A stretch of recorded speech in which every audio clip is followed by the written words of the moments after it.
Para algunos, un héroe. Para otros, un monstruo.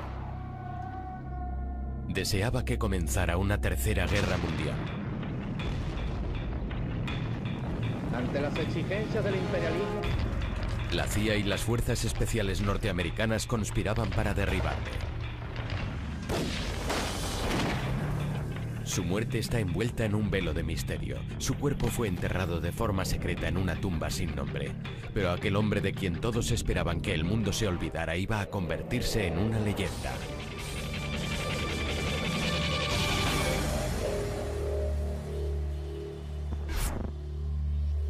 Che Guevara, vida de un rebelde. Jóvenes y revolucionarios de todo el mundo le veneran como a un gran personaje.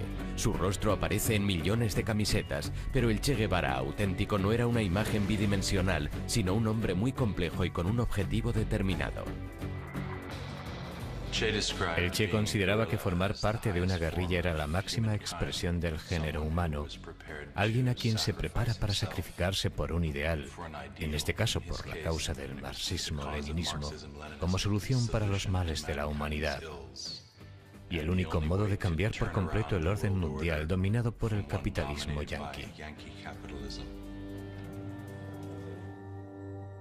John Lee Anderson, en su biografía Che Guevara, una vida revolucionaria, explora al hombre que hay detrás del mito.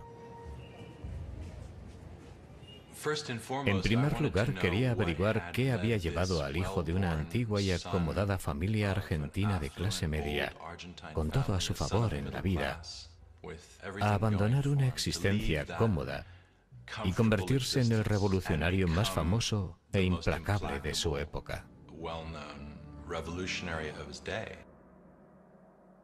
14 de mayo de 1928. Che Guevara nace como Ernesto Guevara de la Serna en la ciudad de Rosario, Argentina. El padre del Che era Ernesto Guevara Lynch. Su madre Celia procedía de una ilustre familia española.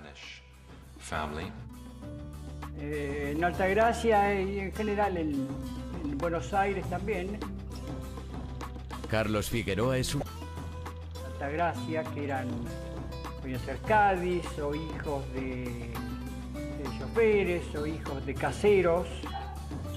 No hacían absolutamente ni... El mayor de los 4 hijos, Ernesto, padece asma crónica, una enfermedad que le importunaría toda la vida. La familia se traslada a Altagracia, una ciudad en la montaña, esperando que su clima seco mejore la afección de su hijo. En Altagracia, Ernesto conoce a Calica Ferrer. Cuando éramos jovencitos, aclaro que Ernesto tenía muy mal oído, bailaba, le decíamos que bailara una cosa y estaban tocando. El Ernesto adolescente era famoso por su hipersexualidad. Tuvo su primera experiencia con una sirvienta de la familia. Intentaba seducir a todas las mujeres de cualquier tipo, edad o apariencia. Uno de los rasgos más insólitos de Ernesto es su falta de higiene, lo que le hace ganarse el apodo de chancho, en otras palabras, cerdo. Que él le llamaba la semanera, que la cambiaba una vez por semana. Y entonces le pusimos chancho y ahí quedó chancho. Pero a pesar de sus excentricidades, Ernesto tiene un lado muy introspectivo. Siempre estaba buscando, no sé, el sentido de la vida. Ernesto siempre se destacó por ser adelantado, un intrépido, muy valiente, siempre... Nehru, Gandhi, Steinbeck y Follner y Mussolini. Era un lector voraz. Aunque se matricula en la Facultad de Medicina, la verdadera educación de Ernesto proviene de los viajes que hace por la subdesarrollada Latinoamérica. Alberto Granado era un estudiante mayor que él. Le propuso hacer un viaje en moto a lo largo y ancho de Latinoamérica. Se trataba de buscar algo más allá de los privilegiados confines donde habían nacido. Deja aparcada su licenciatura en medicina y el 4 de enero de 1952, Ernesto y Alberto se ponen en camino en una vieja Norton denominada La Ponderosa 2. Lo único que podíamos ver era el polvo del camino y a nosotros en la moto devorando kilómetros en nuestro viaje al norte. Viajaron hacia la Patagonia y cruzaron Chile, donde la Ponderosa finalmente se agotó. Abandonan la moto y viajan a pie y en la parte de atrás de los camiones y se dirigen a la zona interior de Chile. Subieron al norte para ver la mina de cobre a cielo abierto más grande del mundo, Chuquicamata, que ocupaba un lugar preponderante en la imaginación de los latinoamericanos de aquella época, ya que pertenecía y era explotada por Estados Unidos. Era esa noción de la empresa brutalmente capitalista explotando a los trabajadores locales. Las compañías norteamericanas como Anaconda y Kencott monopolizan la industria minera de Chile. Las empresas norteamericanas iban a América Latina por dos razones: materia prima barata y sueldos bajos. Para un joven nacionalista e idealista de principios de los años 50, fue muy duro constatar las políticas que Estados Unidos practicaba en Latinoamérica. Vio algo que no había visto antes. Vio el rostro de la miseria. En América, siendo como era Ernesto, realmente le chocó terriblemente. De Chile, Ernesto y Alberto se dirigen a Perú y después siguen hasta Venezuela. Tras 7 meses en la carretera, Alberto decide quedarse en Venezuela, mientras que Ernesto vuelve a Buenos Aires para terminar su último año en la Facultad de Medicina con una nueva conciencia social. Todo este recorrido por nuestra América, con A mayúsculas, me ha cambiado más de lo que esperaba.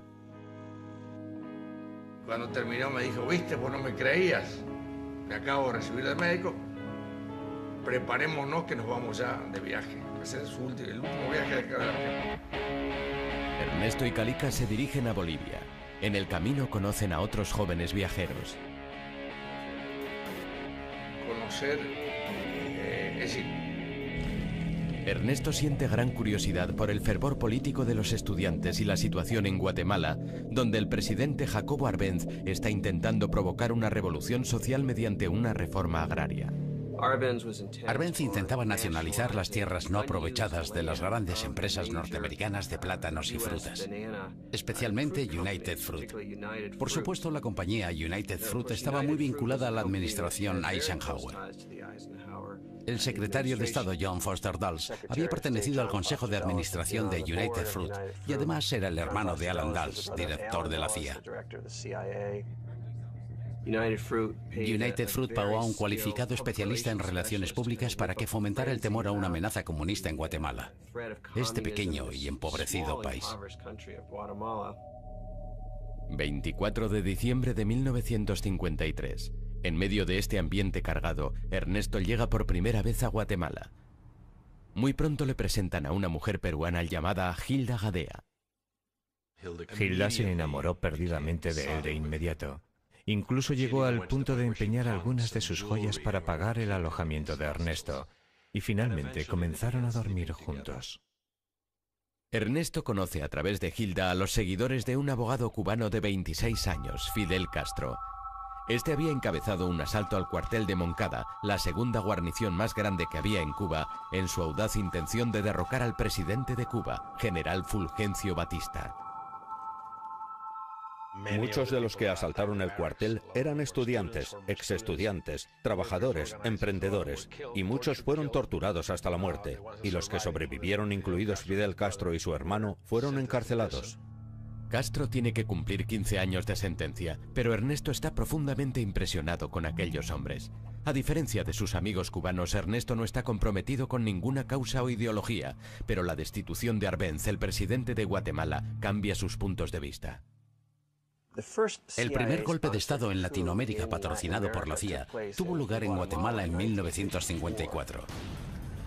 Digamos que el ejército se asustó y se le dijo a Arbenz que dimitiera, y eso fue lo que hizo. El 27 de junio de 1954 sube al poder Castillo Armas. Muchos le ven como un títere de Norteamérica. Comienza por arrestar a comunistas sospechosos y amenaza a todo aquel relacionado con el antiguo régimen con la cárcel y posiblemente con la ejecución. Ernesto se refugia en la embajada argentina. terminó por convencerse de que los Estados Unidos eran, tal como los denominó después, el enemigo de la humanidad. Jacobo Arbenz Guzmán sucumbió antes del frío, agresión premeditada de Estados Unidos, escondida tras una cortina de humo de propaganda continental. Ahora, Ernesto se considera marxista. El comunismo parecía ofrecer un futuro y una ideología lista para aplicar en una nueva sociedad que podría surgir de las cenizas de la antigua. Ernesto Guevara se fue de Guatemala convertido en un individuo radicalizado, en busca de una revolución en la que poder luchar. En septiembre de 1954, como muchos otros izquierdistas, Ernesto se dirige a México, donde el expresidente Cárdenas había nacionalizado los yacimientos de petróleo en la década de los 30. México tenía una posición histórica como uno de los países en la órbita de Estados Unidos, pero a finales de siglo supo hacer frente al imperialismo yanqui. Ernesto se vuelve a poner en contacto con sus amigos cubanos, que le presentan a Raúl Castro, quien tras cumplir 22 meses de cárcel por su papel en el asalto de Moncada, va a México e intenta reconstruir la organización de su hermano mayor, Fidel. Se cayeron bien. A diferencia de Fidel, que estaba aún en prisión, era marxista. Batista tiene que rendirse ante la presión internacional y deja en libertad a Fidel Castro, que solo había cumplido 2 años de sentencia. También Fidel se dirige a México. Castro había intentado derrocar la dictadura por la fuerza de las armas en aquel loco asalto al cuartel de Moncada, asalto que muchos consideraron un acto temerario. Ahora estaba exiliado de su patria. ¿Y adivinan qué? Iba a organizarse, volver a su país y hacer lo mismo.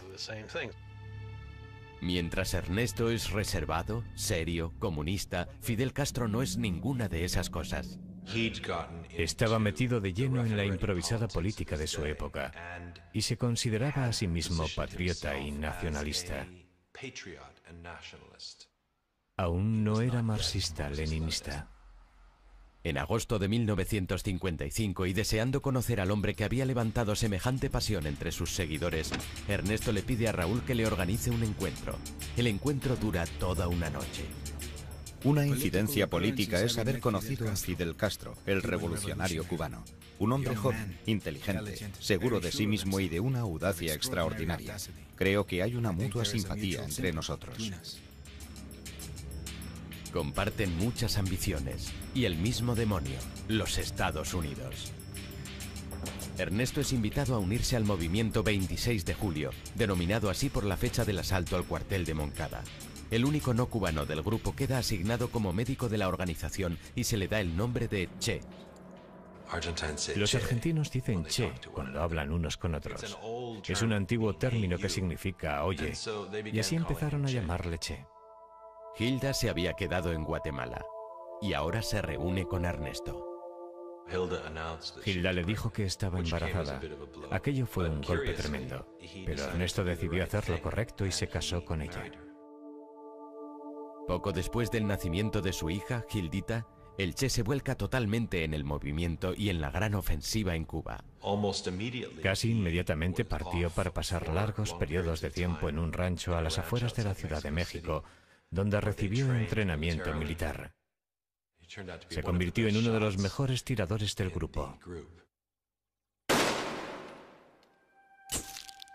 Pero pronto se corre la voz y el Che, junto a Fidel Castro y la mayor parte de los miembros del movimiento 26 de julio que están en la ciudad, son detenidos.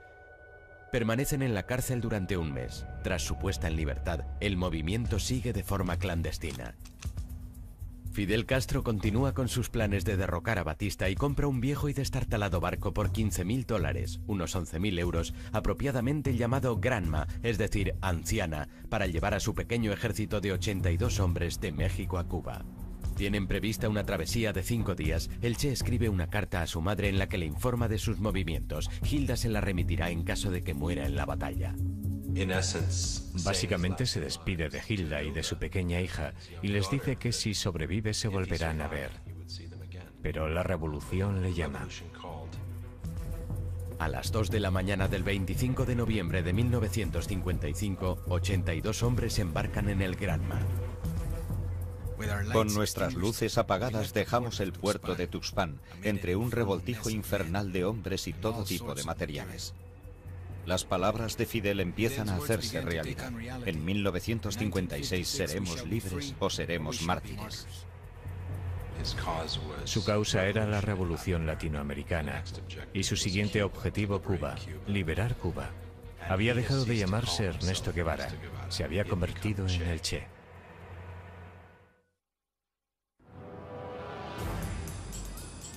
El 25 de noviembre de 1955, un Che Guevara de 27 años emprende junto a Fidel Castro y otros 80 hombres una expedición armada para derrocar al presidente de Cuba, Fulgencio Batista. El pequeño ejército embarca en un viejo barco llamado Granma y se dirige a La Habana. A 150 kilómetros de la costa de Florida, la isla de Cuba disfruta los beneficios de una industria turística en auge. La Habana era el prostíbulo del Caribe, era un lugar donde los norteamericanos iban a pasar fines de semana de desenfreno. Había espectáculos de sexo en vivo, coristas, estaba llena de prostitutas y de drogas. Era un ambiente de carnaval al que muchos turistas norteamericanos acudían en manada. Había algunos aspectos positivos, pero había otra Cuba, y la otra Cuba estaba gobernada militarmente por la dictadura. Aunque la administración Eisenhower apoya a Batista, muchos cubanos le consideran un dictador despiadado.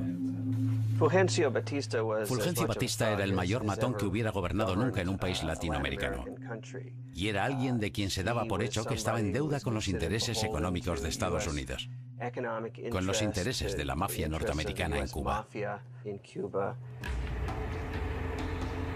El séptimo día de la travesía a bordo del Granma ha sido turbulento. Todo el barco tenía un aspecto tan ridículo como trágico. Hombres con rostros angustiados agarrándose el estómago, algunos con las cabezas metidas en los cubos, otros tumbados en posiciones extrañas, inmóviles, con sus ropas manchadas de vómitos. Fue un absoluto desastre. Se desorientaron, se cayó un hombre por la borda. Después le salvaron. Cuando finalmente llegaron a la costa de Cuba, atracaron en el lugar equivocado. Llegan a Cuba con 2 días de retraso y a plena luz del día. Cuando el viejo barco se acerca a la playa Las Coloradas, choca con un banco de arena. Se hundieron y tuvieron que tomar tierra en una marisma. Antes de que el escuadrón tenga la oportunidad de reagruparse, la Fuerza Aérea de Batista les ataca y el Che y el resto del grupo de Fidel Castro corren a ponerse a salvo. Durante los 3 días siguientes consiguen eludir a las fuerzas enemigas, pero el 5 de diciembre se les acaba la suerte. En unos segundos, un vendaval de balas.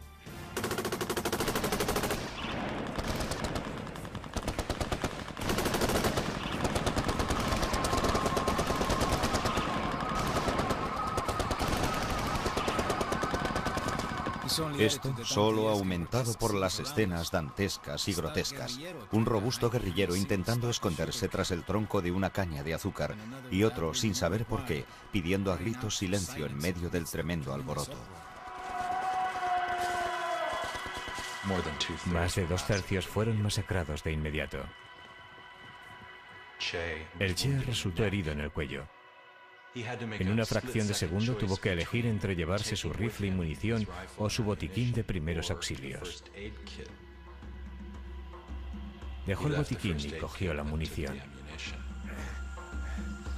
Cuando el Che se reúne finalmente con Fidel Castro y el resto del grupo, se quedó impresionado al ver los pocos que quedan del grupo. Solo 17 de los 80 hombres a bordo del Granma sobrevivieron. Entre ellos el Che y los hermanos Castro, Fidel y Raúl. La invasión fue tal desastre que en las primeras informaciones se decía que Fidel y el Che habían muerto. Fidel Castro, el Che y los otros se reagrupan y se dirigen hacia la cadena montañosa de Sierra Maestra. Sierra Maestra era la cordillera más cercana a la costa donde habían desembarcado. Fidel planeaba situar allí la base de su movimiento guerrillero. Sierra Maestra es un lugar que alberga desertores, contrabandistas y campesinos. En aquellos momentos ni yo, ni los campesinos de la zona teníamos conocimiento de que existían movimientos. A los 16 años, Dariel Ramírez, apodado Benigno, trabajaba en la granja de su padre en Sierra Maestra. Y la edad que yo tenía en aquellos momentos iba a los 17 años. Recelan de aquellos extraños en las montañas. ¿Quiénes son estos extraños barbudos y malolientes que llevan armas y que han importunado nuestras vidas de forma tan ruidosa? Fidel Castro intenta convencer a los campesinos para que se unan a él y a sus hombres. Decidió que tenía que convencer a los campesinos de que él iba a llevar a cabo una reforma agraria. Y lo consiguió robando vacas a los terratenientes, liberándolas y transfiriéndolas a las zonas de los campesinos. Aquello era un movimiento popular equitativo. Castro decide que ha llegado el momento de que se oiga la presencia rebelde y planea atacar un puesto militar en la zona. El Che se dirige a su primera batalla. El 22 de enero de 1957 los rebeldes tienden una emboscada a una patrulla militar.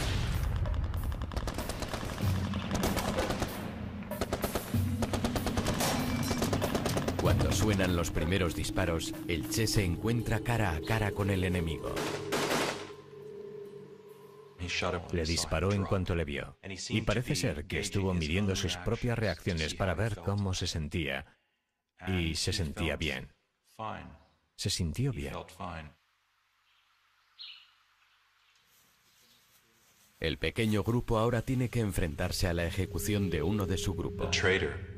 Descubrieron que un hombre llamado Eutimio Guerra, uno de los primeros colaboradores del grupo, era un traidor, un espía. Fidel le sentenció a muerte. Nadie dijo nunca quién había ejecutado a Eutimio Guerra, pero en el diario personal del Che se puede confirmar que fue él, y lo describe con todo detalle. Le despoja de todas sus pertenencias, intercambia unas palabras con él, y después él se pone a su lado. Justo entonces se desató una tormenta. Le puso un revólver en la sien y le voló la tapa de los sesos, con un revólver del calibre 25.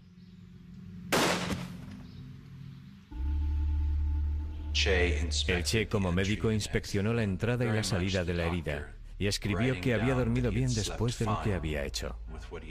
A partir de entonces, el Che cambió. La guerra es dura, y cuando el enemigo estaba intensificando su agresividad, uno no podía tolerar ni siquiera la sospecha de una traición.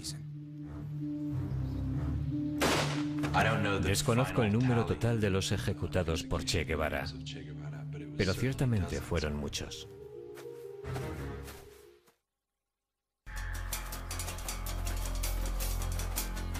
El 17 de febrero de 1957, una pequeña banda de revolucionarios escondida en la jungla y comandada por Fidel Castro supone una amenaza constante con sus emboscadas al ejército y castiga a los traidores de su grupo.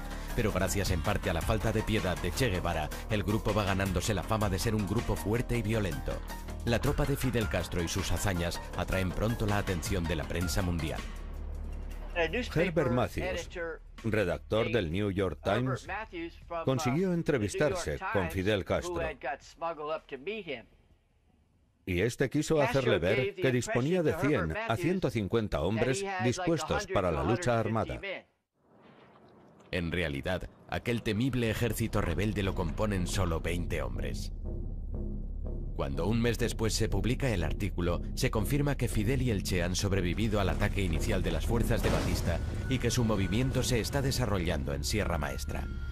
En respuesta, Batista despliega 1.500 soldados más para dar caza a los rebeldes. A partir de ese día, yo me convertí en un colaborador del grupo de Fidel y el Che, ¿no?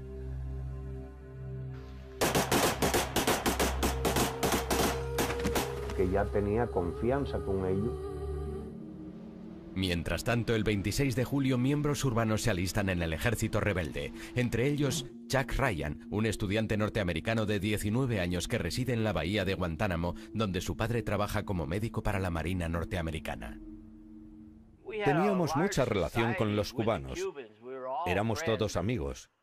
Íbamos a sus bodas, bautizos y ese tipo de celebraciones.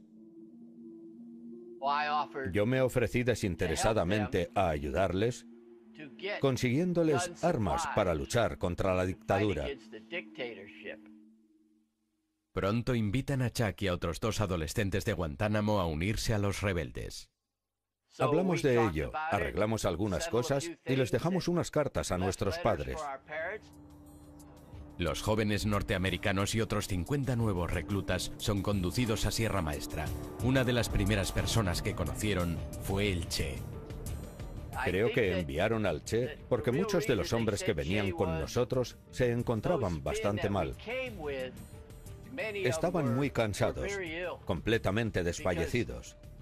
Y es que tardamos 30 horas en subir aquellas colinas, cargados como íbamos. Hay otros voluntarios norteamericanos. Uno de ellos es el joven de 18 años, Don Soldini. Se calcula que todo el ejército rebelde, incluyendo a Fidel, Che, Raúl y mi grupo, consistía en 300 hombres. La vida en el campamento rebelde no es fácil. Mis botas no tenían suelas. Comíamos cuando podíamos. A veces no teníamos agua. Anduvimos unos 300 kilómetros por las montañas. Yo tuve disentería y en fin. En las selvas de Cuba, los rebeldes son vulnerables a todo tipo de problemas de salud que el Che trataba. Teníamos las piernas infectadas por picaduras de mosquitos. Y él nos atendía, nos quitaba las postillas y nos aplicaba sulfamida. A los hombres les daba un poco de miedo que les tratara el Che. Le llamaban Doctor Sacamuelas. Era bastante brusco. Y no era famoso precisamente por su delicadeza. Además de sus funciones como médico, el Che demuestra reiteradamente su valía en el campo de batalla. Se dice que en más ocasiones que Fidel. El Che trataba siempre de poner en práctica la teoría del comunismo. Los comestibles, los alimentos por partes iguales. Su buena disposición para enfrentarse a la muerte, para arriesgar su propia vida, fue determinante para conformar un carisma muy poco común, que le proporcionó una fama casi legendaria. Se reveló como un hombre a quien los otros temían y además respetaban y admiraban. Viendo lo bien que el Che se conduce en batalla, el 12 de julio de 1957 Fidel Castro le asciende a comandante y le asigna el mando de su primera unidad militar, de 75 hombres, denominada Columna número 4. Aquella asignación me hizo entonces el hombre más feliz del mundo. Algunos se sintieron fascinados por sus dotes de mando y su carisma, sobre todo los chicos muy jóvenes. Muchachos de 15, 16 años. Algunos de ellos eran unos granujillas que se habían convertido en sus discípulos. Llegaron a ser conocidos como los cachorros del Che. Era todo para ellos. Un hermano mayor, un padre, un jefe de guerrilla, un instructor y sobre todo un ideólogo. Les daba clases de alfabetización. Quería que leyeran y escribieran. Otros intentan no atraer su atención. Tengo que reconocer que el carácter del Che Guevara era una complejidad de alma y corazón. Y a veces lo veía con una tranquilidad que condenaba a un chivato a muerte. En octubre, el Che tiene una nueva base en la mesa. Con esta nueva libertad de movimientos, comienza a organizar la zona, comenzando por un arsenal, una panadería, una carnicería e incluso un periódico llamado El Cubano Libre. En febrero de 1958 comienzan a emitir mensajes desde su propia emisora de radio, Radio Rebelde. No todos los guerrilleros saben que están luchando por una revolución comunista. Fidel nunca nos ha dicho de que aquello era comunismo. Los campesinos que lo acompañábamos Preocupaba mucho el poder y la retórica de Castro y quién era él. En aquella época era una especie de misterio. La CIA y el ejército estadounidense seguían proporcionando armas a Batista. Las tropas de Batista baten Sierra Maestra, pero aún así los rebeldes juegan con ventaja al ganarse el inestimable apoyo de la población local. El ejército de Batista estaba contra las cuerdas y Fidel eligió al Che para llevar la guerra al norte. Tras 18 meses en Sierra Maestra, es el momento de extender la guerra a otras partes de Cuba. Che Guevara y su columna marchan 600 kilómetros hacia la provincia de Las Villas, estratégicamente situada cerca de Santa Clara y la cuarta ciudad más grande de Cuba, a solo 4 horas de La Habana. A finales de 1958 conoció a Aleida March. Ella apoyaba el movimiento del 26 de julio. Aleida había pasado clandestinamente armas y mensajes desde las ciudades hasta el campamento del Che, pero en una de esas misiones la descubren. Acabó en las montañas y uniéndose al grupo del Che. Y al cabo de las semanas, cuando dejaron la Sierra del Escambray para luchar contra el ejército de Batista en las ciudades cercanas a Santa Clara, se convirtieron en amantes. Mientras tanto, la guerra de guerrillas se intensifica.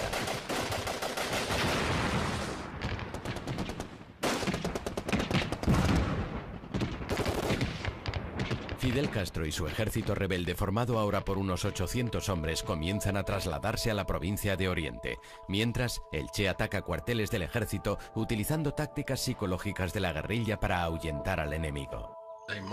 Imaginemos un lunes a la 1 de la madrugada. Un rebelde dispara un tiro al cuartel. Y por supuesto, la respuesta es una gran cantidad de disparos.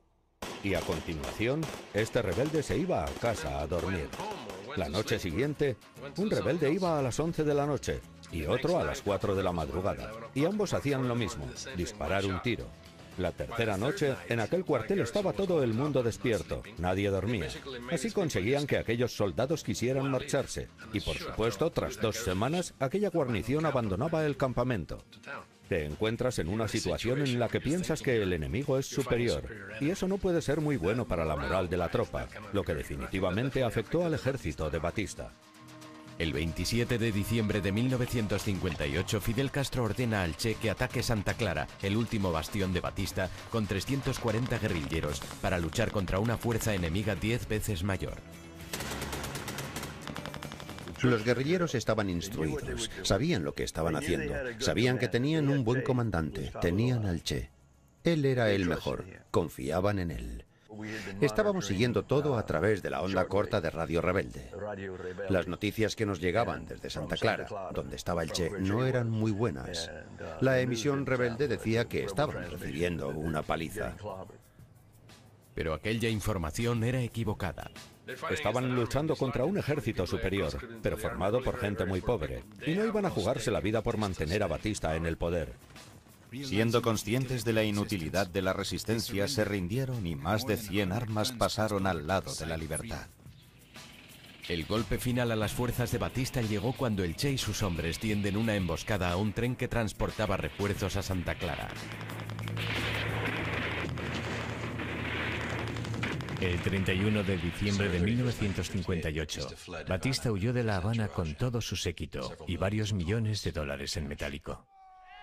Cuando se propaga la noticia de la marcha de Batista, las tropas comienzan a rendirse. Fidel ordenó al Che que marchara de Santa Clara a La Habana, mientras él hacía un desfile victorioso más pausado a lo largo de la isla. Un Fidel Castro de 32 años y su ejército rebelde llegan a La Habana el 8 de febrero de 1959.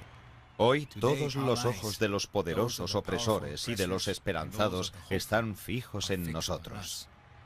El sueño del Che es el de una Latinoamérica unida y socialista, un nuevo orden mundial que no casa bien con los Estados Unidos. Para lograrlo, el Che extenderá la revolución por todo el continente, pero antes se va a derramar más sangre.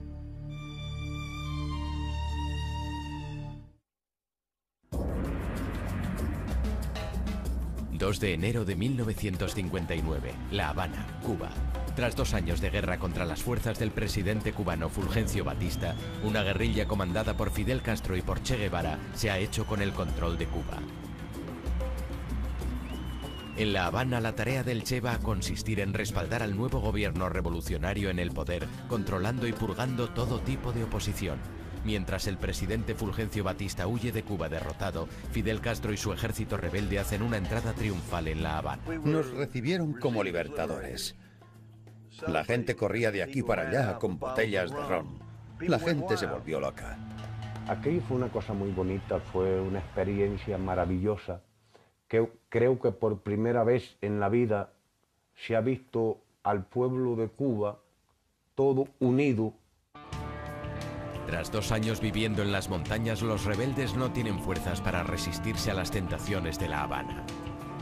El Che tuvo que dictar órdenes estrictas en cuanto a la conducta de sus jóvenes que llegaban a La Habana por primera vez y que se encontraban con aquellas mujeres jóvenes y hermosas. Literalmente se lanzaron sobre ellas. Aleida me describió todo aquello como una especie de orgía, sobre todo en las matas, debajo de la gran estatua de Cristo. La esposa del Che, Hilda, no le había visto desde que empezara la guerrilla 2 años antes. Vuela a La Habana con su hija sin saber que hay otra mujer en la vida del Che. Él le dijo enseguida que ya no estaba enamorado de ella y que quería el divorcio. El Che se casó con Aleida 2 meses después, en una pequeña ceremonia con Raúl Castro como uno de sus testigos. Mientras el Che pone en orden su vida privada, Fidel Castro comienza a implementar el primer cambio importante en Cuba. En un principio, la mayor parte de la población estaba esperando un cambio. Castro, cuando estaba en las montañas, siempre prometió elecciones, elecciones libres, en 18 meses. There is not communism or Marxism in our ideas. We will not seize any land from anybody. Sin embargo, el 16 de febrero, solo 2 meses después de la victoria rebelde, Fidel Castro jura como primer ministro y no hay elecciones. Entonces, ciertos segmentos de la clase profesional, la élite y la clase media, comenzaron a desconfiar de Castro y de su régimen. Hubo un debate que comenzó casi desde el primer día que Castro tomó el poder, y era si era comunista o no. Y parte de ese debate se centró en el Che Guevara, quien obviamente pronto apareció en la pantalla de radar de la CIA. Temiendo que una alianza con un conocido comunista podría hacer peligrar su posición, Fidel Castro mantiene al Che a distancia. Ordenó al Che que se hiciera cargo de la fortaleza La Cabaña, que es una antigua plaza fuerte colonial que domina el puerto de La Habana y la ciudad. Allí fueron juzgados los criminales de guerra. El Che ordena la ejecución de los sentenciados como culpables. Es decir, seguir haciendo lo que ya había hecho en la guerra. Juicios sumariales a torturadores, a los hombres acusados de crímenes de guerra y llevando a término sus ejecuciones. Las ejecuciones ante el pelotón de fusilamiento se llevaban a cabo en La Cabaña. El guerrillero norteamericano Neil McCauley había pasado muchos meses con los rebeldes y ayudaba a adiestrar a los soldados. El jefe del pelotón de fusilamiento se dirige a él para que lleve a cabo la primera ronda de ejecuciones públicas. Le dije, esto es cosa de los cubanos, háganlo ustedes. Y él me dijo, no, porque ¿qué pasa si lo hacen mal? Necesitamos a alguien que al menos dé en el blanco. Me convenció. No me importaba. Iba a disparar a aquellos tipos con mucho gusto. Así que me acerqué, me puse al mando del pelotón de fusilamiento, les dirigí y le maté. Después acercaron al siguiente y también le maté.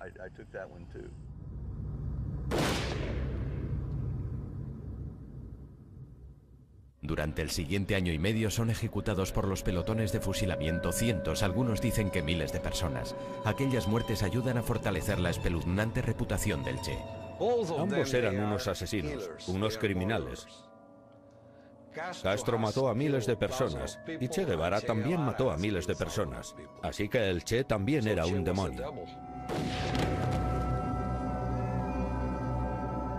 Además de los culpables, algunos aseguran que también fueron ejecutados muchos inocentes. Por esa razón, muchas personas le odian, porque fue el causante del dolor y el sufrimiento en muchísimas familias. ¿Mataron a inocentes? Yo no conozco ningún caso. Lo que esto provocó fue que se mostrara a un Fidel a quien solo le importaba el negocio, nada de revolución. Cuba era un lugar peligroso. Mientras el Che continúa con los tribunales de guerra, las mismas preguntas que se hacen en Estados Unidos respecto al nuevo régimen se las hace también al otro lado del mundo el primer ministro soviético Nikita Khrushchev. Mi padre preguntó a la inteligencia, al KGB, a sus analistas políticos, ¿quiénes son esos tipos? Y le respondieron que eran dictadores de Centroamérica en sustitución de otro dictador de Centroamérica que con toda seguridad estaban a favor de Estados Unidos y tal vez eran agentes de la CIA. No tenían ni idea de que pudieran ser socialistas. Siendo consciente de que tiene que mitigar la preocupación de Estados Unidos, Fidel Castro viaja a Washington el 15 de abril de 1959. Se reunió con el vicepresidente Nixon. Afirmó en la prensa norteamericana que él no era marxista, lo desmintió una y otra vez y dijo ser humanista demócrata. Durante aquellos meses iniciales todos hacían conjeturas respecto a Fidel.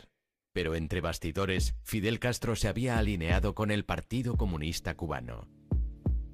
Siempre ha quedado la duda de si Fidel se convirtió en marxista por razones pragmáticas o evolucionó con el tiempo. Pero sin duda las convicciones ideológicas del Che influyen en Fidel. Durante los años en Sierra Maestra, el Che fue una caja de resonancia vital y un consejero de Fidel. Él le forjó como un hombre fuerte y revolucionario, y también contribuyó a su cambio de rumbo hacia la izquierda. Fidel Castro comparte con el Che ideología y la voluntad de cambiar Cuba. De forma secreta se reunía con el Che y algunos de sus compañeros más radicales para trazar los planes del futuro Estado comunista de Cuba.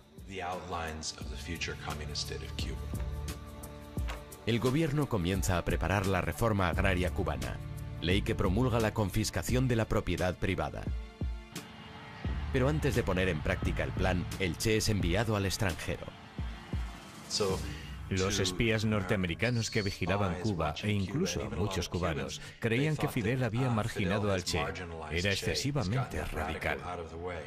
El 12 de junio de 1959, el Che sale de Cuba para visitar Asia, África y Europa, y toma su primer contacto con la Unión Soviética. Les ofrece un trato. Estados Unidos había rechazado comprar varios millones de toneladas de azúcar cubano. Eran las normas en la Guerra Fría. Aunque tú no pensaras que esas personas podrían ser tus aliados o tus amigos, si intentaban hacer algo que fuera negativo para tu enemigo, tenías que ayudarles. Los soviéticos aceptan comprar lo que los norteamericanos habían rechazado. Necesitaban armas. Así que la Unión Soviética comenzó a venderles antiguos tanques soviéticos y algunos aviones y aviones de combate. Los soviéticos también les proporcionan petróleo que las refinerías pertenecientes a Estados Unidos se niegan a procesar. El Che tenía un rostro público y una existencia clandestina que Fidel asumía y alentaba.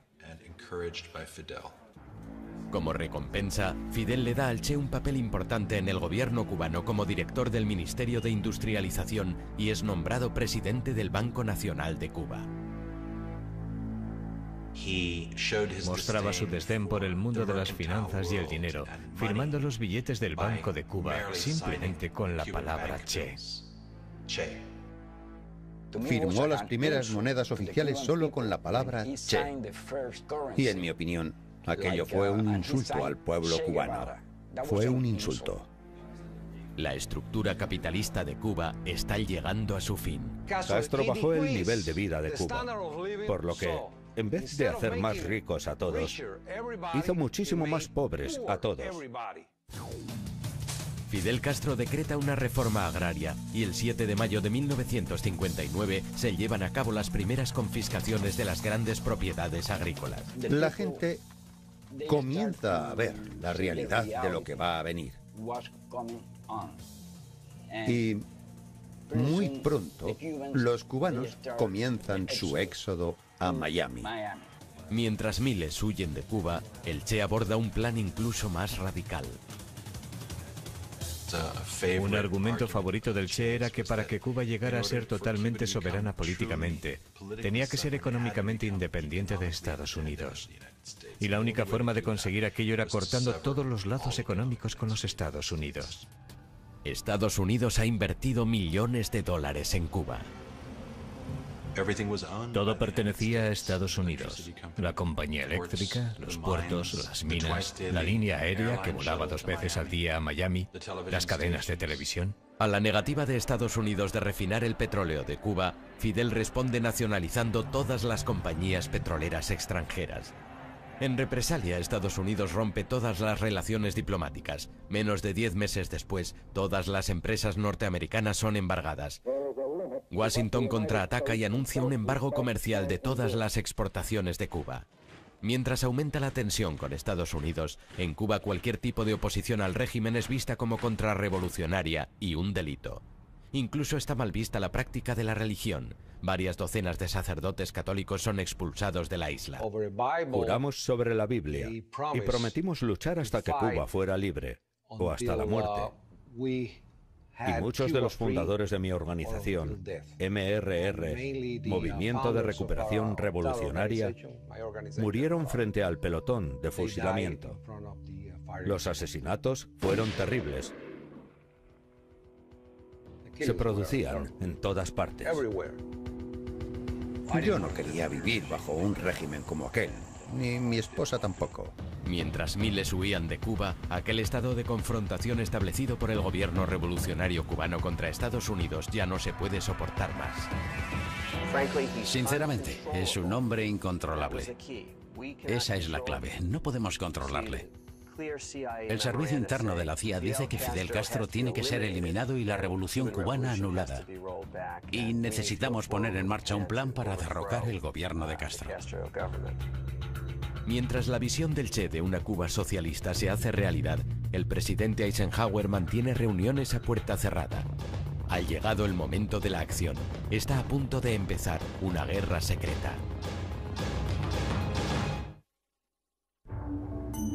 Al año de la llegada al poder de Fidel Castro, la economía capitalista de Cuba se ha desmoronado. Che Guevara está directamente implicado en la confiscación de la tierra. Se nacionalizan los intereses extranjeros. Miles de cubanos huyen del país. Se cortan las relaciones con Estados Unidos y Cuba se pone al lado de la Unión Soviética. Norteamérica toma medidas. Se le presenta un plan al presidente Eisenhower y él lo firma. Se pone en marcha un programa de operaciones encubiertas para invadir Cuba. Estados Unidos respondió a la radicalización de Cuba desarrollando su mayor base de la CIA en Miami y recluta a miles de exiliados cubanos como colaboradores. Uno de los nuevos reclutas era un joven llamado Félix Rodríguez. Nacido y criado en Cuba, Félix huye con su familia a Miami tras la llegada al poder de Fidel Castro. Me enteré de que había campos de entrenamiento para ir a luchar contra Castro, así que me apunté. Tenía 18 años. Los exiliados cubanos se entrenan en Guatemala bajo la dirección de la CIA, y un pequeño grupo es enviado a Cuba. Nuestro equipo se infiltró en Cuba antes de la invasión para trabajar con la resistencia. En Estados Unidos, John Fitzgerald Kennedy jura su cargo como presidente el 20 de enero de 1961. En su primera reunión, el director de la CIA para la zona occidental le dijo: a no ser que elimine a Fidel Castro, a Raúl Castro y al Che Guevara como parte de ese plan, no va a ganar nunca.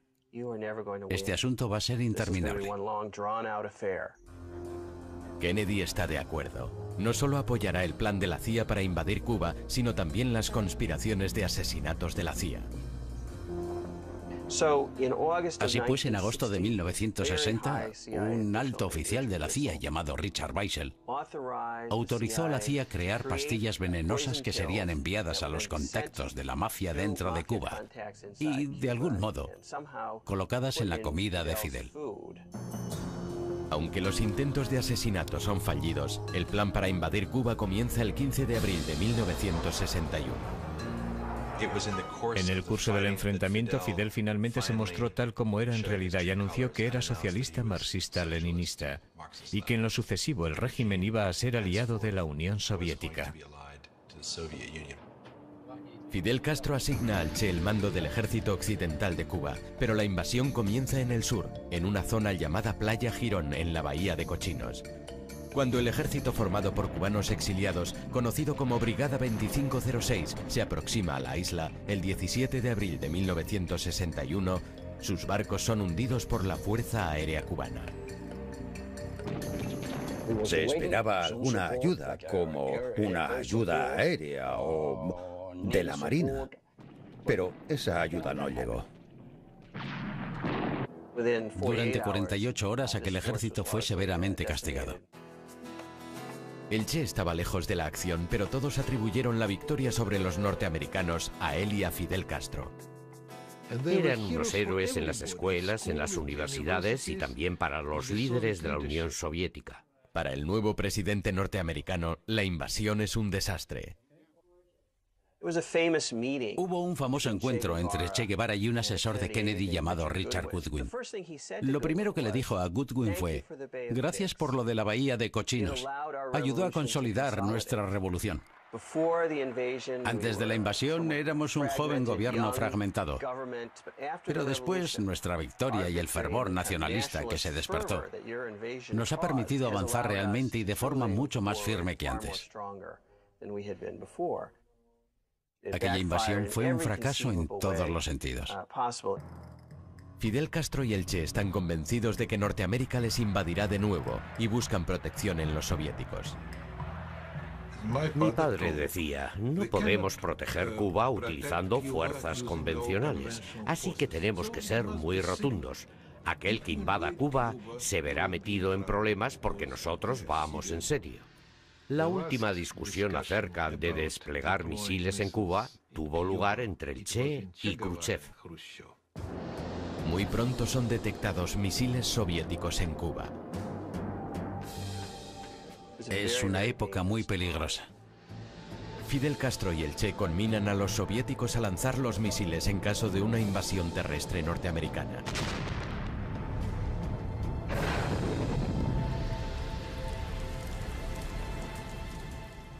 Castro se mostraba tan agresivo que Khrushchev le excluyó de aquellas negociaciones. Sin consultar con Castro ni con el Che, Khrushchev hace un trato con Kennedy. Norteamérica no invadiría Cuba y nosotros nos llevaríamos nuestros misiles. Para Fidel Castro y el Che, aquello es un acto de absoluta traición. Y fue el Che, el primer oficial cubano que se enfrentó a un oficial soviético para leerle la cartilla. Desilusionado con los soviéticos, el Che es consciente de que tiene que buscar otros socios de izquierdas. Encuentra lo que estaba buscando en China. La revolución maoísta era la revolución extrema y Che Guevara pertenecía a ese extremo. El Che se queda impresionado con los planes de Mao Zedong para llevar a China desde una sociedad agraria a una moderna sociedad comunista. El Che quiere hacer lo mismo en Cuba. Tiene una visión ideal del nuevo hombre socialista, aquel que trabaja para lograr un mayor bienestar general y no un beneficio personal. Ahora, en nuestra Cuba, trabajar tiene un nuevo significado y se hace con una alegría renovada. La idea era crear un nuevo hombre que estuviera dispuesto a sacrificarse en favor de los demás. Construir un paraíso socialista con trabajo duro y dedicación. Muy a menudo dormía en su despacho. Incluso algunas visitas famosas a veces le encontraron dormido en el suelo. Inició un programa de trabajo voluntario y en su único día libre, él mismo solía ir a cortar caña. Insta a sus colegas a que hagan lo mismo. En La Habana se ganó la fama de ser un poco aguafiestas. Su esposa Aleida y sus 4 hijos están también sometidos a su rígida ideología. En casa era austero y severo. Se negó a que su esposa Aleida usara el coche oficial del ministerio. Tenía que coger el autobús. Si algún dignatario extranjero le hacía un regalo, ella tenía que devolverlo. El Che también tiene otras arriesgadas campañas en mente. El Che quería centrarse mucho más en una revolución internacional. Comenzó a hacer renacer sus esperanzas de extender la revolución socialista a otras partes de Latinoamérica, como una forma de crear un respiro, de abrir un nuevo pulmón para Cuba en el hemisferio. Los soviéticos le veían cada vez más como una especie de radical peligroso y prochino, y plantearon sus críticas a Fidel. El Che es consciente de que la situación en Cuba se está complicando y empieza a pensar en marcharse. El Che se daba cuenta de que Fidel era completamente dependiente económicamente de la Unión Soviética, y él estaba en condiciones de marcharse y revolucionar el mundo socialista. Para lograrlo tendrá que enfrentarse a la Unión Soviética, poner en peligro su relación con Fidel Castro y ponerse a sí mismo en la línea de fuego.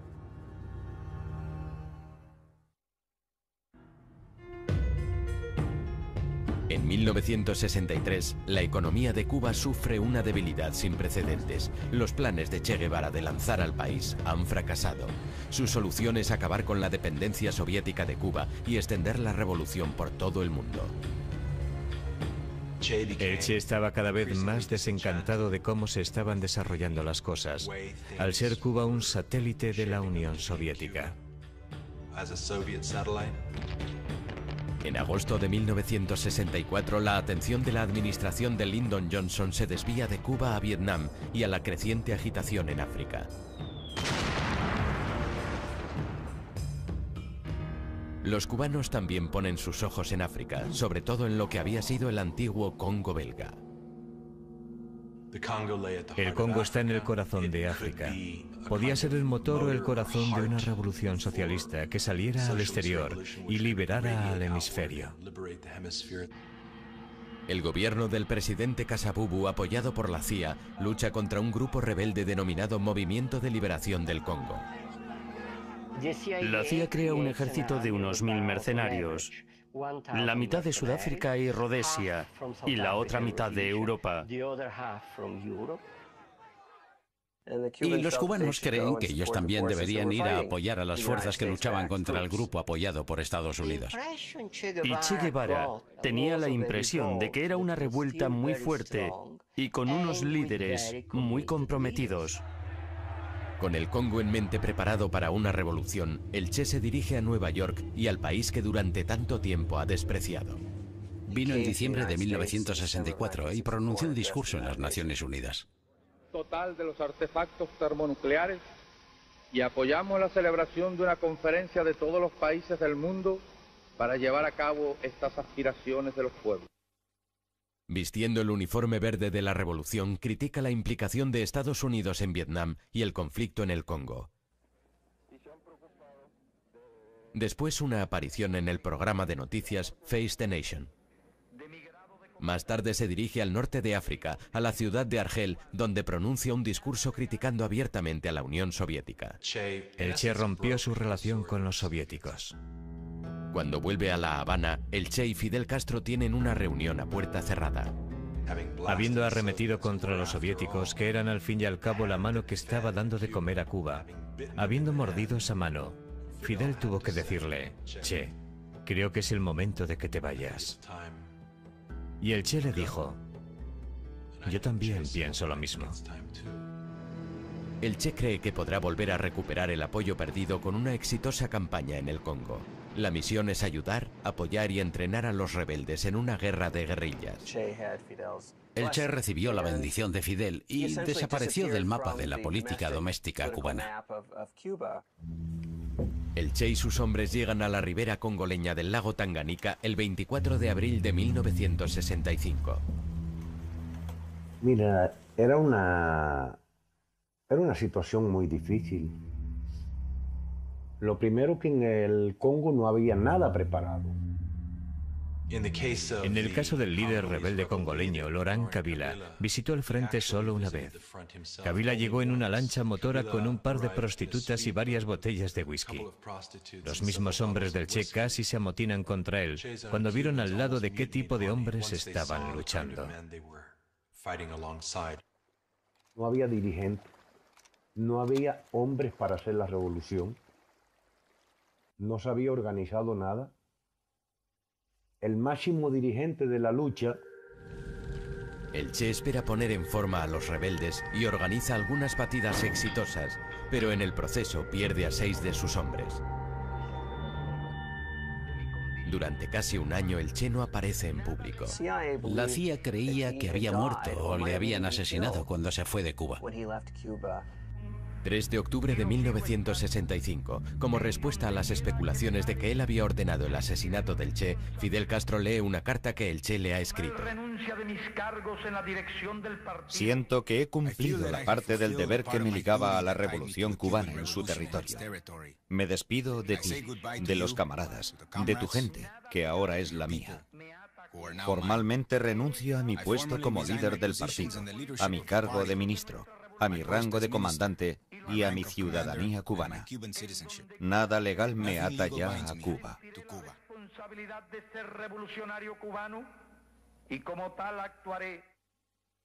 El Che no esperaba que la carta se leyera en público. Y resulta que ya no lo era. Ni comandante de cubano ni de africano, porque de africano no podía ser, porque ya allí no había africano a quien mandar. El Che estaba viviendo un periodo muy negro. También recibió la noticia de la muerte de su madre. Estaba muy unido a su madre. Aquello fue algo realmente duro para él. Cuando el Che llega al Congo, ya llega transformado en otra persona. Ya no es el Che común, no es el Che. A mediados de octubre, las fuerzas gubernamentales y los mercenarios avanzan. Su campamento fue prácticamente destruido. La resistencia rebelde se desmoronó y al mismo tiempo el gobierno de Tanzania decide que no va a apoyar más esa guerra. Fidel insta al Che a que abandone la misión y sus hombres vuelvan a casa.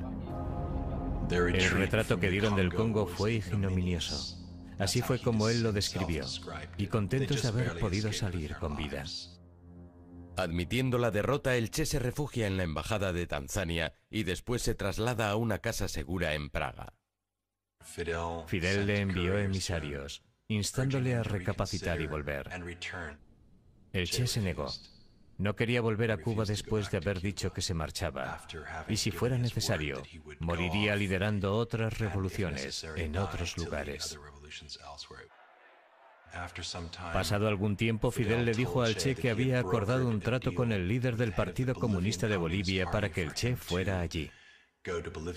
No podía dejar escapar aquella oportunidad. En Bolivia, el plan del Che es adiestrar a una guerrilla para comenzar una guerra de liberación que podría extenderse por todo el hemisferio. Esperaba desencadenar suficientes fuerzas insurgentes por todo el mundo que pudieran atraer a todo el arsenal norteamericano.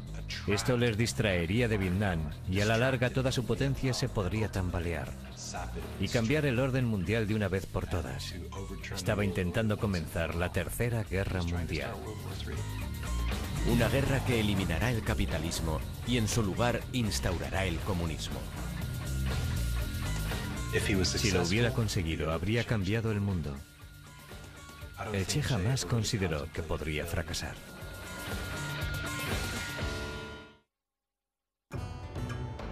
Después de la misión fallida en el Congo y de que la carta de su adiós a Fidel saliera a la luz, el Che se niega a volver a Cuba sin un éxito. Sus planes de extender la revolución le llevan a Bolivia. Noviembre de 1966. El Che llega a La Paz disfrazado de forma muy convincente. El Che se arrancó los pelos uno a uno. Se creó la identidad de un viajante, un hombre de 50 y tantos años. Se dirige a la base de Nancahuazú, donde se reúne con Loyola Guzmán y otros miembros del Partido Comunista de Bolivia. Era militante de la Juventud Comunista de Bolivia desde el 60 y por esa razón, como era parte de la Dirección Nacional de la Juventud Comunista. El Che explica la misión al grupo. Que estaba preso en Cuba, que Fidel lo había hecho matar, etcétera, etcétera, que estaba dirigiendo guerrillas en... Pero pronto el Che cambia de planes. En vez de utilizar Bolivia como base para iniciar la revolución en otros países, la utilizará como el punto de arranque de la revolución que él mismo liderará. El secretario general del partido, el señor Monge, fue al campamento y habló con el Che Guevara. Y le dijo que solo si el Partido Comunista de Bolivia, favorable a Moscú, lideraba el movimiento, podrían tener la posibilidad de triunfar. El Che rechaza renunciar a su puesto de líder. El partido se ha alzado en armas contra nosotros y no sé a dónde nos llevará esto, pero eso no nos detendrá. Pero la pérdida de apoyo del grupo de Monge deja al Che con tan solo 24 soldados, entre ellos algunos de sus viejos camaradas cubanos. En Bolivia, el disfraz del Che va cambiando. Pues nos habíamos pasado 5 meses entrenándonos. Lo único que no estaba era lo que Fidel nos había prometido. Para empeorar las cosas, el apoyo al movimiento de los campesinos que fue tan importante en Cuba no lo encuentran en Bolivia. Tuvimos una reforma agraria en 1952, así que cada campesino era dueño de su propia tierra. Teníamos un gobierno democrático y prensa libre. La región del Chaco de Bolivia, donde el Che decide comenzar su campaña, es también bastante inhóspita. Donde inclusive no aparece el habla quechua, el habla que hay en esa zona. Aún así, el Che continúa con sus planes. Si pudo lograrlo en Cuba, también podría conseguirlo en Bolivia. 19 de marzo de 1967, al Che y sus hombres se unen unos cuantos viejos conocidos, entre ellos el marxista francés Regis Debray y 2 viejos adeptos a la revolución, el artista Ciro Bustos y una antigua espía de la Alemania del Este y supuesta agente del KGB llamada Tania. Firmemente comprometida con la causa comunista, Tania es el único enlace entre la guerrilla y el mundo exterior. Tania, al perder nosotros a Tania, perdimos todo. Porque aún con la negación del Partido Comunista de Bolivia de no incorporarse a la lucha, con todo el engaño de... Pero en una de sus incursiones por la selva es descubierta.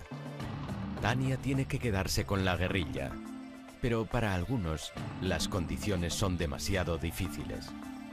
La primera información salió de los desertores.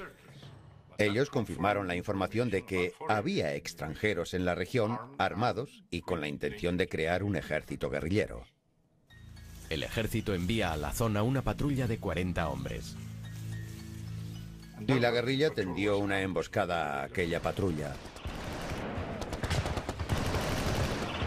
Y el 10 de abril tuvimos otras 2 emboscadas. La guerrilla tendió una emboscada a otras 2 patrullas.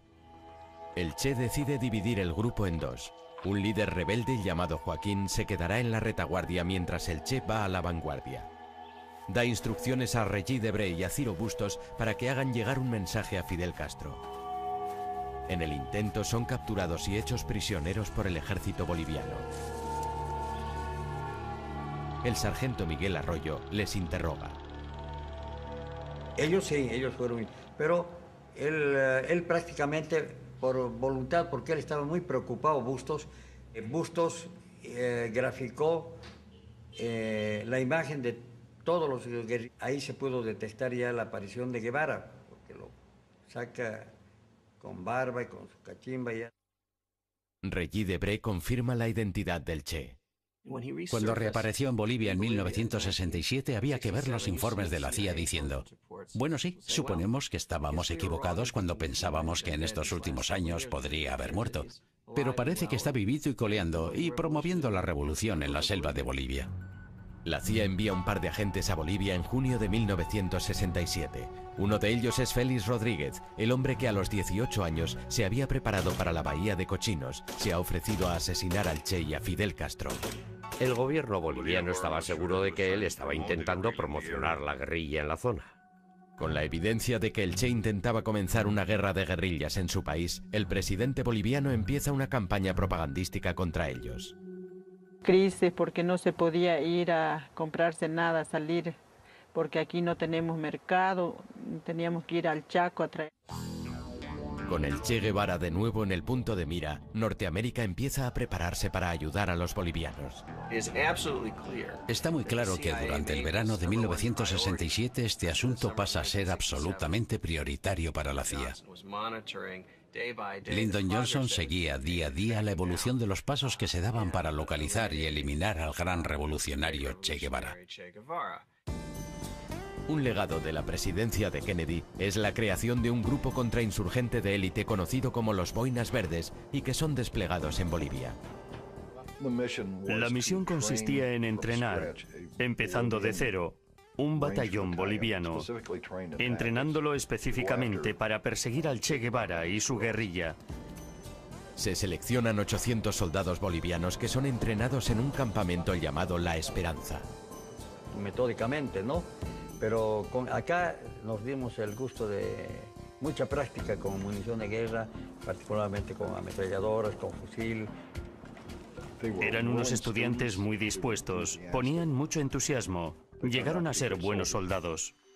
Como las cosas se caldean en Bolivia, el Che decide que es hora de marcharse, pero no sin todos sus camaradas. Han pasado 4 meses desde que la columna del Che vio por última vez a la retaguardia que dejaron en el campamento con los enfermos, incluida Tania. Físicamente estaba muy mal. Tenía un cáncer de útero que la estaba matando. El informe de la guerrilla decía que apenas podía caminar, por lo que estaba retrasando los movimientos de la guerrilla. El Che quiere reunirse con el grupo para dirigirse a los Andes y poder escapar. A solo días de diferencia, ambos grupos comienzan a trasladarse por separado hacia Río Grande. El 31 de agosto, la columna de Joaquín llega allí la primera. Preguntaron a un campesino cómo hacer para cruzar el río. Pero el campesino les delata e informa al ejército del lugar exacto por donde Joaquín piensa cruzar el río.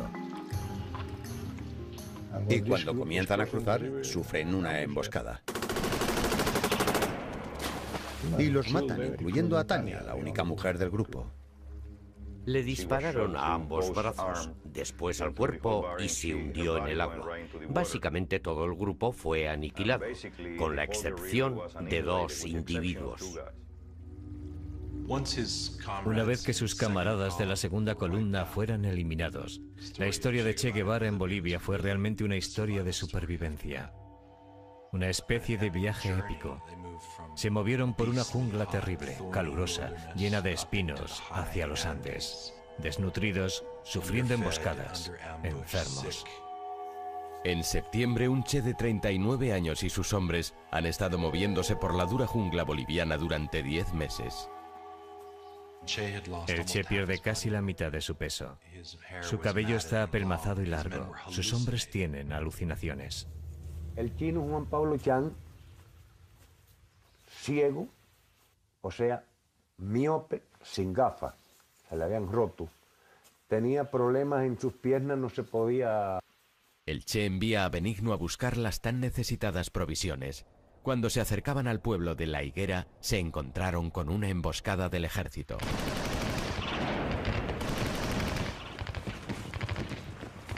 Regresé a donde estaba el Che, le explico la situación que hay. Ahí el Che me ve mi herida. Heridos, enfermos y exhaustos, los guerrilleros se dirigen despacio hacia un barranco cerca de La Higuera. El 8 de octubre, un campesino de la zona les descubre y da parte a un oficial del ejército. De inmediato despliegan el 2º batallón en la zona. Pero no hubo. Mientras tanto, yo acá a Valle Grande, y una columna como era tan larga...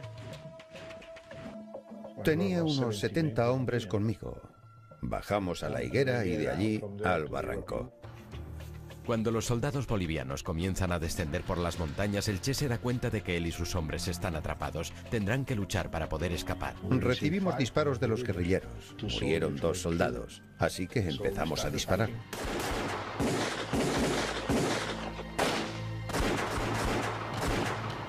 Los soldados superaban en número a los guerrilleros.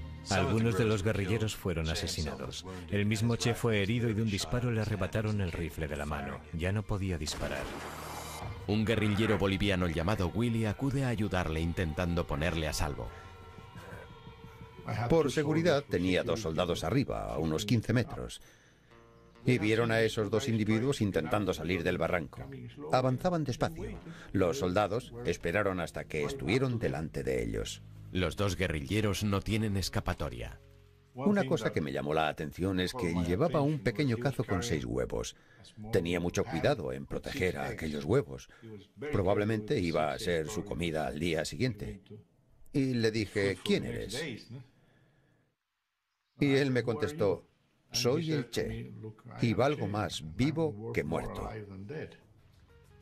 Ha hecho falta un ejército, pero finalmente Che Guevara ha sido capturado. Los bolivianos están sedientos de sangre, pero los únicos que pueden salvar al Che son aquellos a los que él odia tanto.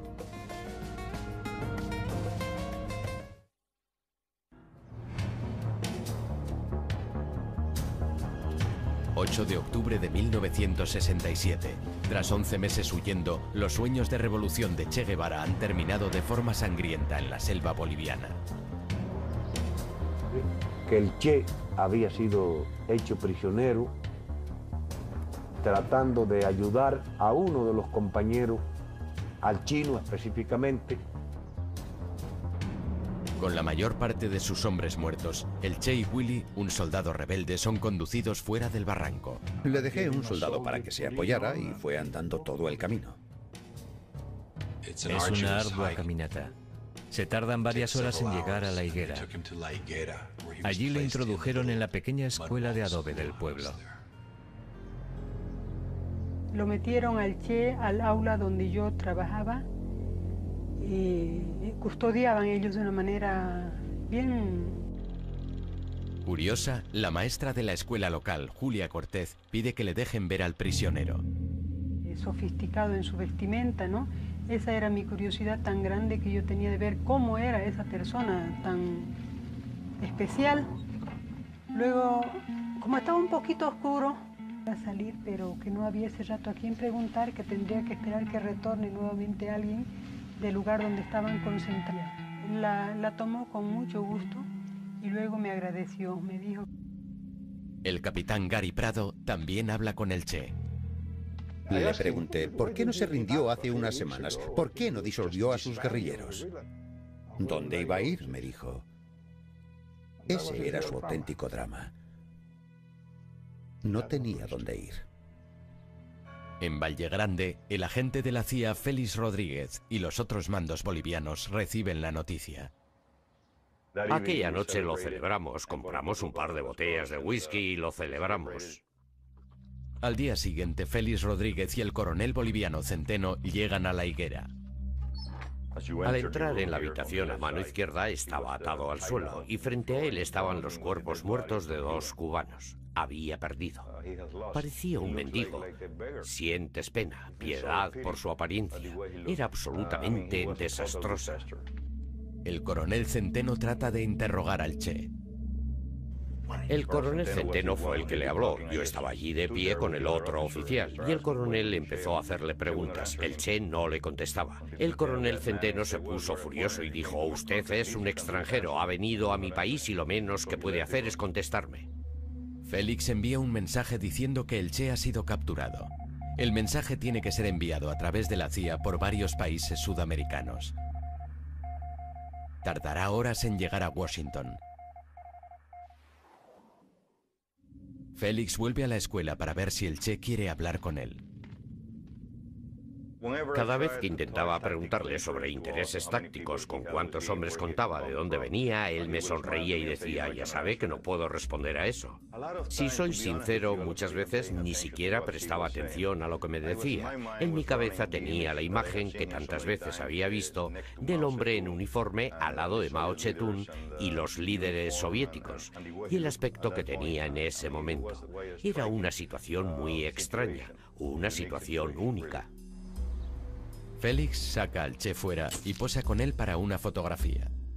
En ese momento pensaba que le íbamos a perdonar la vida. Poco después se oye un tiro en la escuela.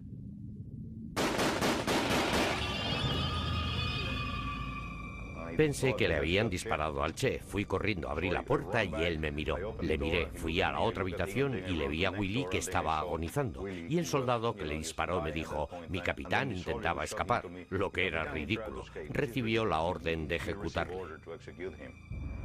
Al final de aquella mañana llega un mensaje del alto mando de Bolivia en La Paz, dirigido al oficial de mayor rango en aquel lugar. El coronel Centeno estaba en el campo, todos los capitanes estaban con él. Allí solo estábamos 2 tenientes y yo. En la higuera yo tenía el rango de capitán, por lo que me llamaron a mí. Los bolivianos tienen un código cifrado. Sabíamos de antes que 500 significaba el Che, 600 muertos, 700 mantenerle vivo. Les pedí que me lo repitieran y lo confirmaron. Era 500-600 del alto mando. Entonces fue cuando recibí la orden 500-600. El coronel Centeno regresa a la higuera. Félix le sugiere revocar la orden. Mi coronel, hay órdenes de sus mandos de eliminar al prisionero. La orden de mi gobierno es intentar mantenerle vivo a toda costa. Tenemos helicópteros y podemos llevarle de aquí a Panamá. Pero los bolivianos no se volverán atrás. El Che es demasiada responsabilidad. Lo quieren muerto. Custodiaban ellos de una manera bien responsable, ¿no? La maestra de la escuela, Julia Cortez, aborda a Félix. Entró donde yo estaba y me dijo, mi capitán, ¿cuándo le van a matar? ¿Por qué dice eso? Me mostró la radio y me dijo, en la radio están diciendo que ha muerto a causa de las heridas sufridas en el combate. En ese momento me di cuenta de que no tenía sentido esperar más. Sin noticias de Washington y con el presidente de Bolivia exigiendo la muerte del Che, Félix decide proceder a la ejecución. Era su decisión, su guerra, y él atacó a su país. Era su responsabilidad y yo no podía interferir. Dejé que la historia siguiera su curso.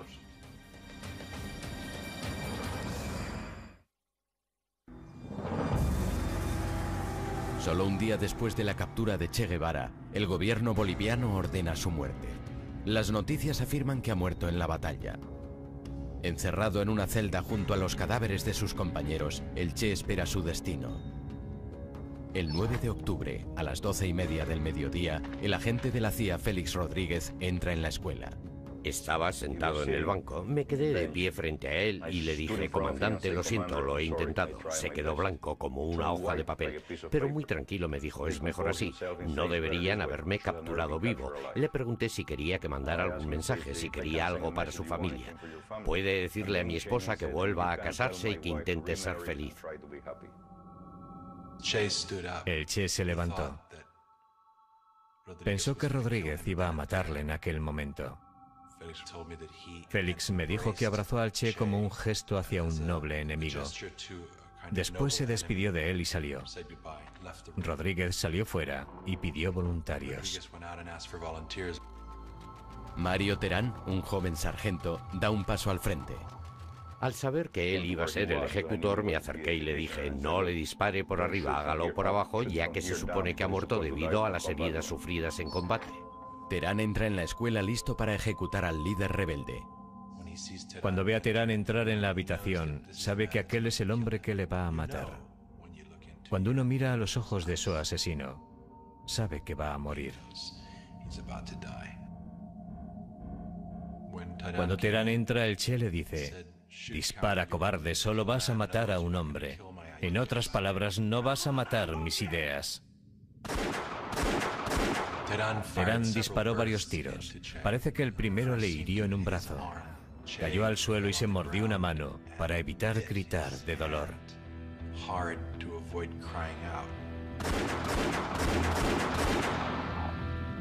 Después, Terán le remató con otra ráfaga. Entraron en su cuerpo unas 8 balas. La bala fatal le entró en el tórax y se asfixió en su propia sangre. Cuando llegaron el capitán Gary Prado y el capitán Centeno, entramos todos en la habitación. Y el capitán Prado dijo, mi capitán, creo que hemos terminado con la guerrilla en Latinoamérica. Y lo subieron al helicóptero en las alas, no lo han metido ni adentro. Y ahí yo lo he visto con mis ojos, todavía lo amarraron con una... Antes de que partiera el helicóptero, se acerca un sacerdote. Le dio la última bendición. El Che, un hombre ateo que no creía en Dios, recibió la bendición de la Iglesia Católica. Trasladan el cuerpo del Che al hospital local en Valle Grande. Personas de la zona recorren kilómetros para ver su cuerpo. Uno de ellos es el fotógrafo local, René Cadima. Servicio de inteligencia, ninguna persona enfoca cuando el Che esté llegando. Nadie saca fotos, nosotros le vamos a dar enseguida, no dijeron, que si no se le va a decomisar su cámara. Entonces no sacamos nada. Aquella noche Félix se reúne con militares de alto rango del ejército boliviano. A uno de los generales le preocupa que la gente no crea que ese sea realmente el cadáver del Che. Decía, si Fidel Castro desmiente que sea el Che Guevara, nosotros tenemos que probarlo. Y dijo, córtenle la cabeza y pónganla en formaldehído. Yo le dije, como altas instancias del Estado, ustedes no pueden presentar la cabeza de un ser humano como prueba. Y dijo, pues córtenle ambas manos y pónganlas en formaldehído. Así que se le cortaron ambas manos por aquí. Las manos del Che son enviadas a Cuba como prueba de que está muerto. He sacado fotos, habían ido y lo enterraron. El cadáver del Che y los de sus camaradas muertos han sido secretamente enterrados en un lugar no revelado. Fue una decisión tomada entre el presidente boliviano, la CIA y los generales que estaban allí en ese momento. La idea era negar al Che una tumba donde sus seguidores pudieran encontrarle y rendirle tributo. El 18 de octubre, Fidel anuncia la muerte del Che al pueblo cubano. Yo cuando supe de verdad de que el Che había muerto... En todo el mundo la gente se manifiesta en protesta contra su ejecución.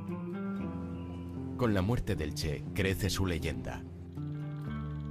Su rostro se ha convertido en el icono por excelencia de la juventud rebelde ante el poder establecido. El lugar donde fue enterrado el Che permanece en secreto durante 28 años hasta que el escritor John Lee Anderson descubre la verdad. Tuve una entrevista con el general retirado Mario Vargas Salinas y se me ocurrió preguntarle así como de pasada, ¿dónde está el cadáver del Che? Aunque yo supiera que era un secreto militar. Valle Grande. No olvidaré jamás el día que fui a esa fosa y me dijeron en voz baja, John Lee, es él. Eres consciente de que estás observando la escena del crimen, que todo un Estado ha intentado ocultar, y sientes que aquel es un momento histórico. Me sentí tan bien al poder revelar todo aquello. Los restos del Che y de los otros son finalmente depositados en una tumba en Santa Clara, Cuba, en el 30º aniversario de su muerte. Su hermoso martirio terminó nutriendo y alentando a las futuras generaciones de Latinoamérica y de todas partes. Sin embargo, su auténtico logro como revolucionario solo se ha producido en Cuba. El problema es que fracasó. Ninguna de las cosas que quiso cambiar han cambiado todavía.